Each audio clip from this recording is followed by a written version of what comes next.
Good morning, dear listeners. Today we start a new episode of the Ontology podcast series based on my books, the Ontology and 7 Laws of Reality and Being.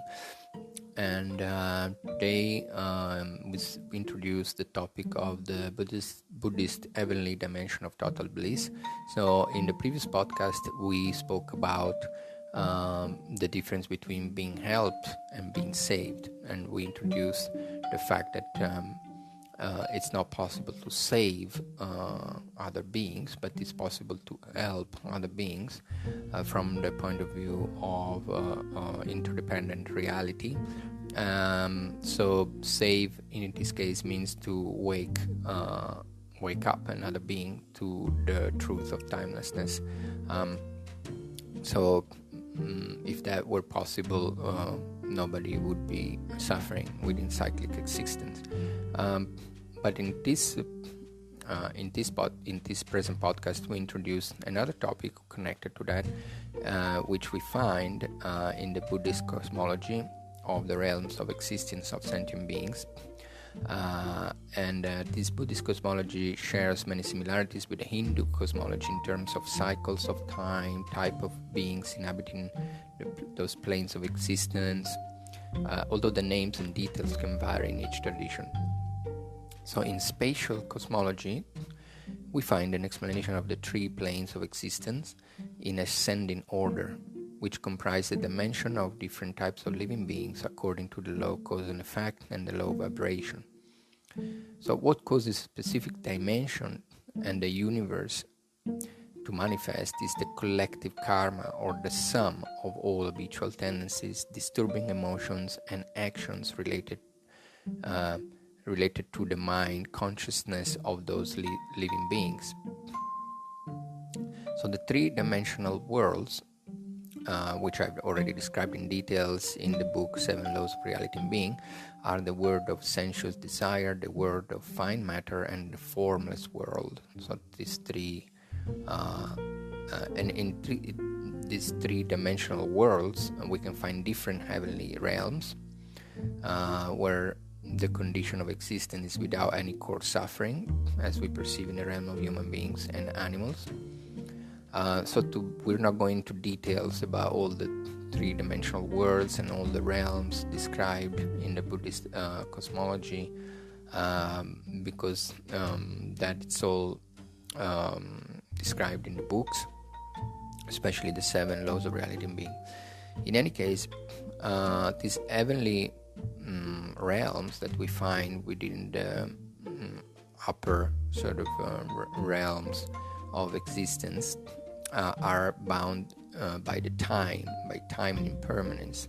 Although the perception of the duration of life can be exceedingly long, measuring millions, billions of human years, when the causes and conditions that propel the being to be born in this realm run out, one again would experience death and rebirth, usually in a much lower realm of existence, experiences various sufferings.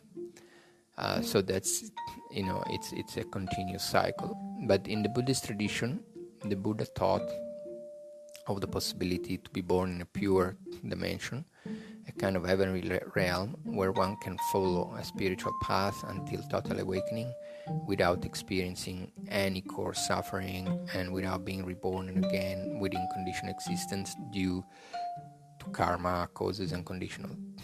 So in general terms, to be born in those different timelessly pure dimensions manifested by awakened mind of awakened beings, one needs to have had some degree of realization of the timeless nature of reality and have already purified all coarse disturbing emotions of attachment, greed, hatred, envy, pride, and confusion regarding reality.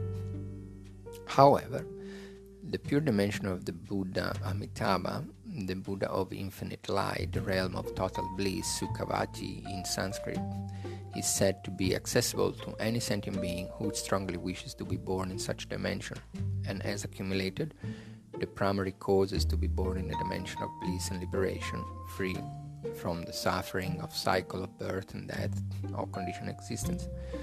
So it is important to know that the birth in such dimension is not equivalent to complete awakening, because all the subtle veils of conceptual dualistic apprehension and habitual tendency to self-grasping have not completely dissolved yet.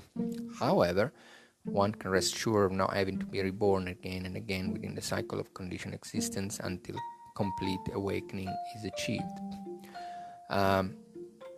So this is the speciality of this particular dimension of reality manifested by the mind of the awakened being, which is called the Buddha Amitabha.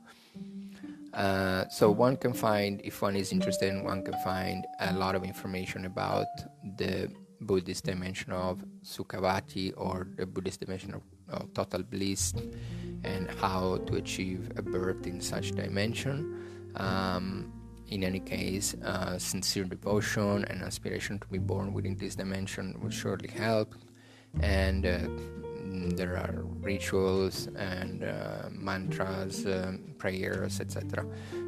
We're not going into details. Details can be found in my book, Ontology, but also one can find a lot of information about this on various internet sources.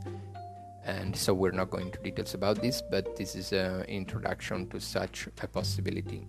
So this concludes this present podcast, and links to the books are in the comments, and thank you for listening.